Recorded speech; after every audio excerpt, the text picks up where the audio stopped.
નમસ્કાર, આપ જોઈ રહ્યા છો જેકેએસની ગુજરાતી વાત કરતો ડીસામાં ભગવાન જગન્નાથની રથયાત્રા નીકળી ભગવાન જગન્નાથ નગર ચર્ચાએ નીકળ્યા જય રણછોડ માખણ ચોના નાદથી ડીસા શહેરનું વાતાવરણ ગુંજી ઉઠ્યું હતું। અષાઢી બીજની ભગવાન જગન્નાથની ડીસા ખાતે શહેરના સૌથી પ્રાચીન રામજી મંદિરથી 27મી શોભાયાત્રા નીકળી હતી।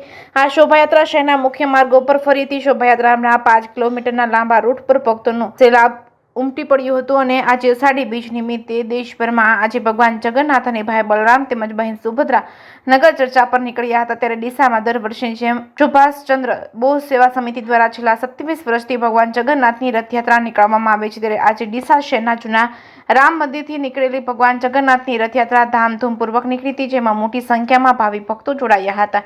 શહેરના પ્રાચીન રામજી મંદિરથી નીકળેલી આ શોભાયાત્રા રિસાલા મંદિરથી SCW તેમજ 4 રસ્તા અંબિકા ચોક થઈ ભગવાનના મોસાળ ગયા હતા। બાદ વિશ્રામ કરી સરદાર બાગ આગળ પહોંચી હતી, જ્યાં ત્રણેય રથને વિરામ અપાયો હતો। બગીચા સર્કલ પર ઊંચી ક્રેન દ્વારા પાલખી લગાવી અગ્રણીઓ તેમાં બેસી ફૂલ વર્ષા કરી હતી। સમગ્ર શહેરમાં પાલખી ક્રેન ચર્ચાસ્પદ કેન્દ્ર બની હતી। શોભાયાત્રામાં દુર્ગા વાહિનીની મહિલાઓ દ્વારા પરંપરાગત સાડીમાં સજ્જ થઈ તલવારબાજી તેમજ લાઠી દાવ કરી શોભાયાત્રાનું આકર્ષણનું કેન્દ્ર બની હતી। જેકેએસની ગુજરાતી સાથે ભરત ઠાકર, ડીસા।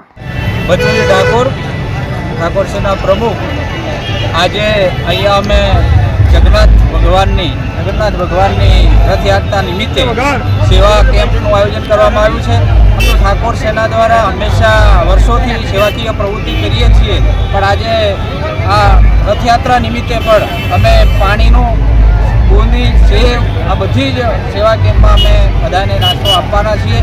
સાથે ભગવાન તમામને કાયમી માટે દરેકનું જીવન સુખમય જાય અને આપણું ડીસા શહેર પણ શાંતિથી સુખમય જાય એવું ભગવાનને પણ